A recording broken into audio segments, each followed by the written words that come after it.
Yo, what up? You know what it is. It's your boy AJ Francis reporting to you live from New York City, the birthplace of hip-hop. And I'm telling you that I'm only tuned in with True Heel Heat Wrestling. Holla at me.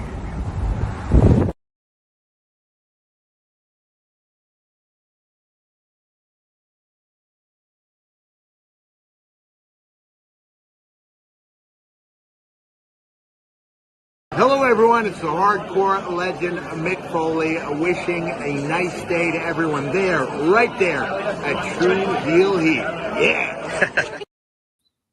Hello. It is me, your True Heel Phenom, SP3. We are back once again with another pay-per-view review here on the True Heel Heat YouTube channel, putting a bow on a very busy wrestling weekend as the AEW NJPW Forbidden Door went down in London.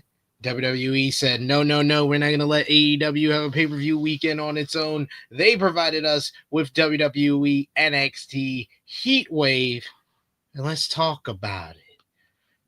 To do that, I am riding solo on this occasion, but I'm not alone because all of you are here watching this. So I appreciate y'all if you're watching us live on the premiere of this review. If you're watching us on demand, we appreciate you as well. And of course, show your appreciation back. The simplest way possible is by dropping a thumbs up on the YouTube video. It helps the YouTube algorithms. That's how it works. It helps us out so much, and it's free. So it's the smallest way where you can help us here. You can also share this video with all your wrestling fans, friends, and family on all your favorite social media platforms. If you are new to the True Heel Heat YouTube channel, hit that subscribe button, hit the bell to stay notified for all the great content here. If you're watching us on demand, comment down below. I believe you can also comment down below if you're watching us on the premiere as well, and let us know what you thought about WWE NXT Heatwave. And of course, if you're with us for the premiere, sound off in the live chat and interact with one another. Let us know what you thought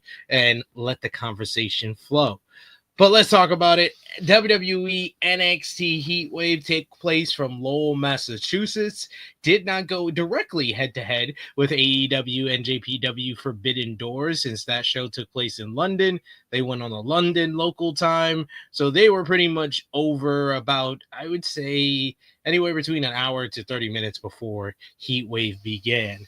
But Heatwave kicked off with a number one contenders triple threat match to determine the next challenger for the NXT Women's Championship. You had Lola Vice, you had Jada Parker, and you had Kalani Jordan. The match started with Vice and Jordan teaming up to kick Miss Parker out of the ring. Vice and Jordan went back and forth after that until Parker rejoined the fray, knocking both women's heads together like the proverbial coconuts. You get Jordan hits a split-legged DDT, which looked good for a 2 count. She went back up top to the top rope, but Parker shoved her off the ring post. Parker and Jordan, they fought on the ring apron, with Parker taking a super kick from Jordan. You had Jordan then hit a corkscrew over the top rope onto both Vice and Parker. You had Jordan then hit what looked like a lethal injection, but with the splits on Vice. But Vice kicked her off, locked in a dragon sleeper at another point. These women were really good at just like kind of throwing out new moves that we don't usually see them use weekly on NXT TV. So it was pretty nice, pretty cool to see throughout this matchup. It looks like Lola Vice is well on her way to victory. She counters Kalani Jordan going for a 450 splash and gets her into basically like a guillotine sleeper.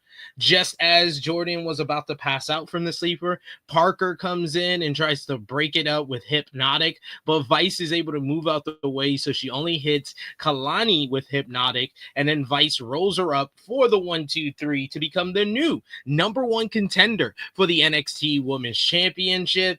I thought this was a good opener to the show. I thought all three ladies really brought it in this matchup. In particular, I thought Kalani Jordan looked really good, using her athleticism, using her speed to kind of keep the other two ladies on their back foot, and just she has an amazing arsenal in the ring, and she's the wow factor. If you're a new fan, if you're a casual fan that doesn't watch NXT all the time, the person that's going to catch your eye is Kalani Jordan, because she could do such unique moves in the ring that you don't usually see from a lot of the other female stars on WWE NXT or on the main roster. So I think she has a bright future. Miss Parker, Jada Parker, she lacked the finesse of Kalani Jordan, but she makes it all up in her charisma, in her hard-hitting style in the ring. And Lola Vice is kind of the combination of both of these ladies, where there's the raw potential, but there's also a little bit of like seasoning to it. She's been in NXT the longest, so it makes sense that she got the win here. And thanks to this win, she gets a shot at the NXT Women's Championship next month at No Mercy. We get multiple promos for Evolve, my show. Check out In the Weeds every Thursday for the C-Suite. We get the Culling, who are having therapy, I guess, discussing that Tatum Paxley and Izzy Dame are going to tag against Ren Sinclair and a mystery partner on NXT this coming week. Then we got the NXT Tag Team Championships up for grabs. Hank and Tank defending against Dark State. Dark State tried a little bit of the okey doke, making it seem like it was going to be Sugars and Osiris Griffin in the matchup, but it was just the okey doke, which Dion Lennox instead joined Osiris instead of Sugars, but that gave them the upper hand off top. Hank and Tank are just a fun babyface tag team. They know how to get the crowd behind them. They're very much reminiscent of like a young Otis and Tucker of Heavy Machinery, the way they were able to get the fans behind them and use kind of their body language basically to get a lot of response from the fans. In the end, it looks like Hank and Tank has this one all wrapped up, but instead we get Dark State to break it all up. We get distractions from the other two members at ringside, which allows Cutler James to pull Hank into the ropes crotch first, which allowed Lennox and Griffin to hit a doomsday device on Tank for the 1-2-3. And yes, Dark State finally gets a big win. They pick up the win to become the new NXT Tag Team Champions, Dion Lennox, Osiris Griffin, but I'm sure they're going to do some type of free bird rule with these guys here. This was nothing more than a TV matchup. This is nothing that you wouldn't see on NXT or Raw or SmackDown, TNA Impact for that matter. The Dark State, they're still green. They're still trying to put stuff together. I like to see that with NXT and see how people kind of formulate and put everything together, whether it's getting a character because they're already athletically gifted or good in the ring, or it's basically having the great character, having the charisma, but then working on your in-ring skills. But when you have a whole group of those guys, it kind of becomes a little stale. Maybe just me. Let me know in the comments. Lexis King and Ava are talking in her office, and Ava makes a blindfold match between Miles Bourne and Lexis King. Boy, do I want to watch NXT now.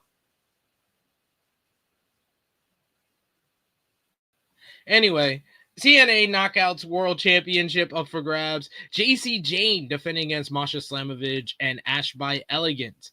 It was cool to see a TNA title up for grabs in a high-profile matchup on this show, and I thought that the ladies chosen Ash by Elegance, who just has a boatload of charisma, finally found a character that meets up with what she was able to do, what we weren't able to see from her during her run in WWE. She's really found it in TNA. Masha Slamovich, I think, is one of the most versatile and skilled in-ring performers, especially when it comes to females outside of the WWE bubble. She's been the best women's wrestler on the independent scene for like the last couple of years, and I'm glad she's getting the platform of WWE to kind of showcase that in a major way.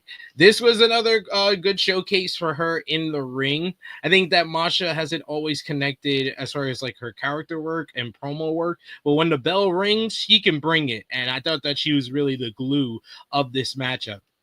In the end, though, we get interference from Fatal Influence, which leads to them getting kicked out from ringside.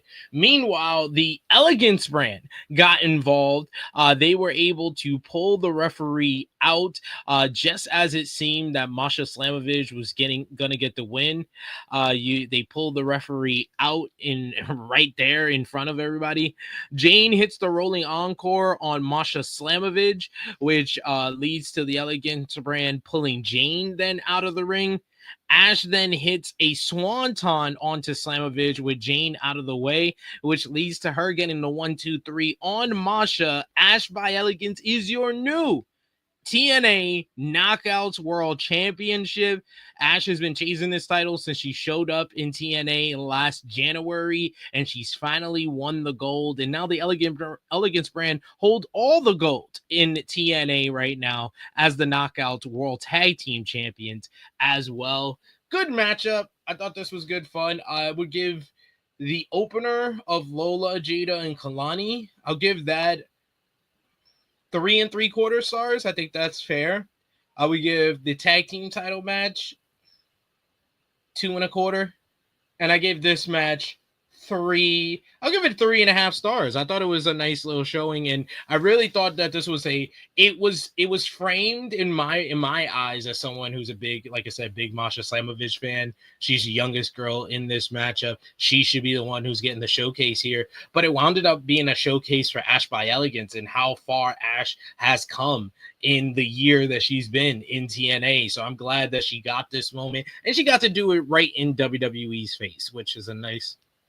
It's always nice. Always nice. They do a WrestlePalooza video package at this point. We then get later on, we get Fatal Influence meeting up with Lola Vice and Zaruka, where Zaruka brag about Soul still being a double champion while JC Jane is not.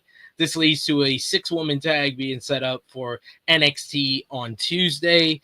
We also got Javon Evans and Ricky Saints meeting up before the main event.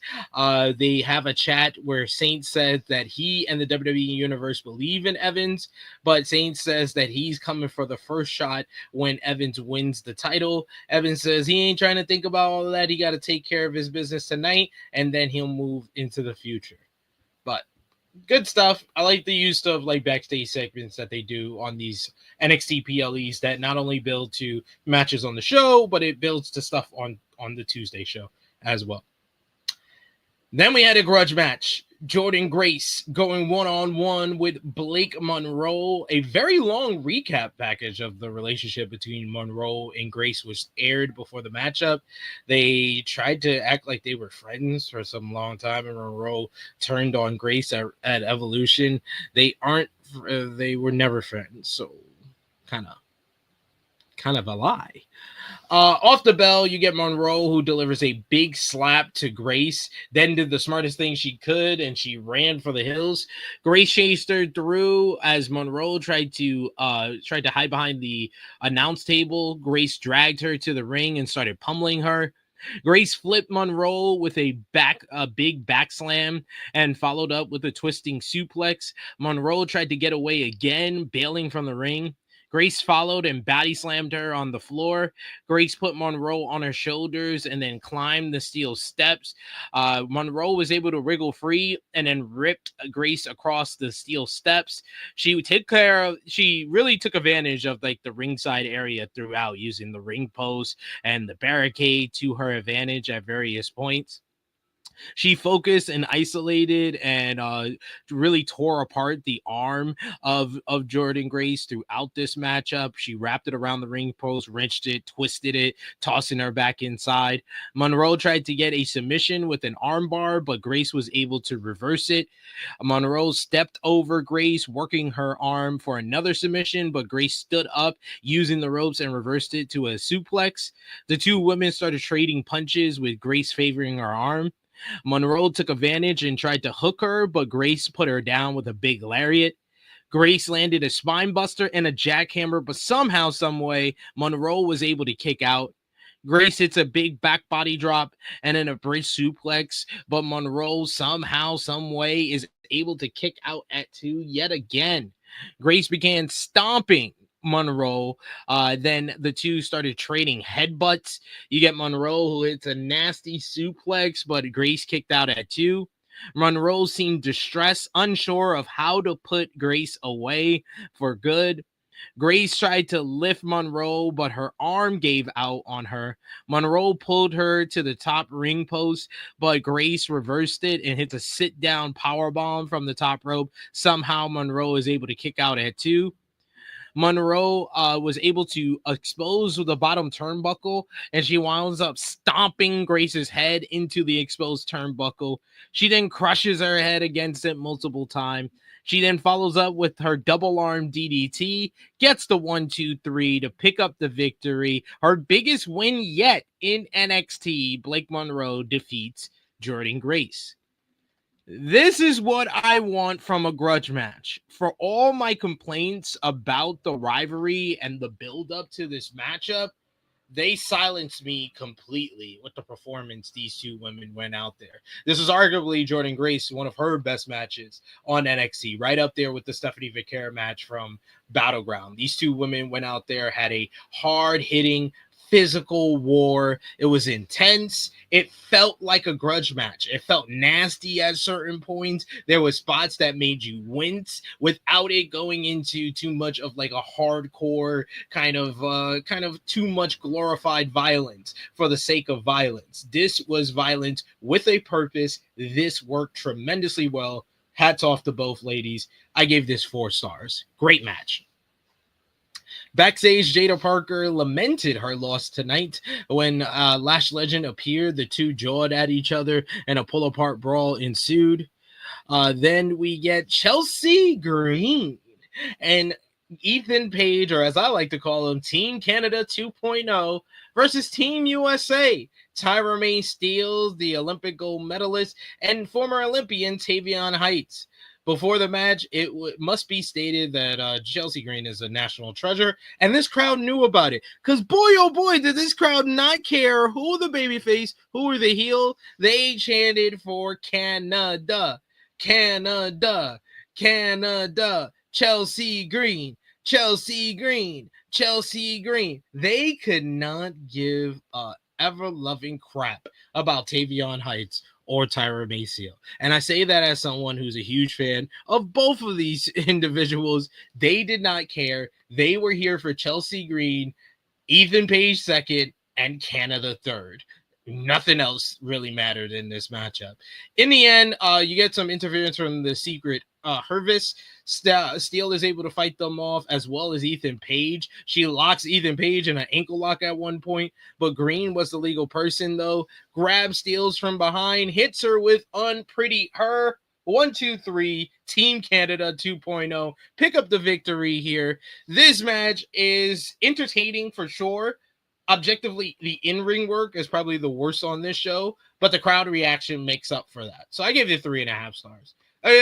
Despite my issues, I think the tag team title match is probably worse in-ring wise otherwise, but the crowd made this thoroughly entertaining. Their love for Chelsea Green shares all of our love for Chelsea Green. Chelsea Green, a national treasure. And then finally, we had first Oba Femi was approached by Josh Briggs. Briggs said that the grind of being champ is wearing Femi down. Femi responded by saying, "Thank you for your insignificant opinion. Now leave," which may be my new way that I tell people peace out. Deuces for the ooses. Ava announced from her office that the Speed titles are coming to NXT. Current women's speed champion will be facing against the winner of a four-person tournament. Representing WWE, we have SmackDown's Candice LeRae. Representing TNA Wrestling, you have Xia Brookside. Representing NXT? Representing AAA is Fabi Apache. And representing NXT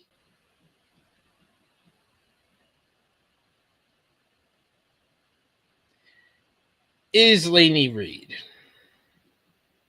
So, yeah, I had to look that up because I was thoroughly confused. I totally forgot. I usually do forget Lainey Reed. No offense, girl, but They don't do much for you to stand out. I'm sorry.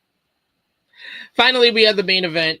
Oba Femi defending the NXT Championship against Javon Evans. These two men know each other very, very well. You got the absolute monster of a champion. You got the plucky underdog babyface that is Javon Evans. These things just work, and it worked like gangbusters here. Evans tried to play it cool off the back, keeping his distance from Femi. Femi was able to charge at him. He worked around him, trying for a waist lock. Femi shook off Evans. Evans tried for a chop. Evans tried for kicks and punches, but Femi was able to absorb everything he was able to throw at him. Femi began pounding on Evans, delivering hammering blows to the back, kicks to the gut. Evans relied heavily on his agility and his speed, but every time he jumped off the ropes, Femi would grab him and just toss him. It wasn't until a surprise super kick from Evans that Femi even left his feet. Evans hit a double stomp, a Hurricane Rana on Femi, not giving him a chance to recover. Oba rolled outside of the ring, and Evans tried to dive after him, but Femi caught him by the throat and then smacked him into the next century. Femi tried a submission tactic, but Javon was able to struggle up and try to suplex on Femi. Femi reversed it in the air, though, and ended up crushing Evans with his under his weight. Evans slipped away and managed to kick Femi in the head, sending him out of the ring.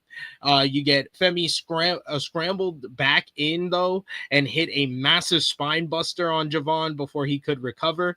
Femi then sent Evans to the corner, whipping him against the turnbuckle. Evans crumbled after each attack. Oba sent him into the corner again, but Evans got a foot up and kicked Femi right in the head. You get Evans, who powers up, showing some strength. He hits a huge German suplex on Oba, but that only seemed to charge up the champion, who nailed him with a massive lariat, turning him inside out. He began running the ropes, but Javon interrupted that, hitting a cutter out of nowhere. He went up to the top. Femi was waiting for him to come back down, though, and hits him with the European uppercut. Oba then pulled Javon to the top rope, but Evans squirmed out of it. Femi pushed him off the top rope, taking out the official in the process. Femi then tried for the pop-up powerbomb, but Evans caught him with a cutter, and a second referee arrived, counted the 1, 2, 3, but he never saw that Femi's foot was under the ropes the entire time. The original referee waved off the new guy, and the match was restarted. Femi then picked up Evans, tossed him over the top rope, through the announce table, crash and burn. What a spot. He drags Evans back into the ring. He hits his fall from grace signature powerbomb. 1, 2, 3.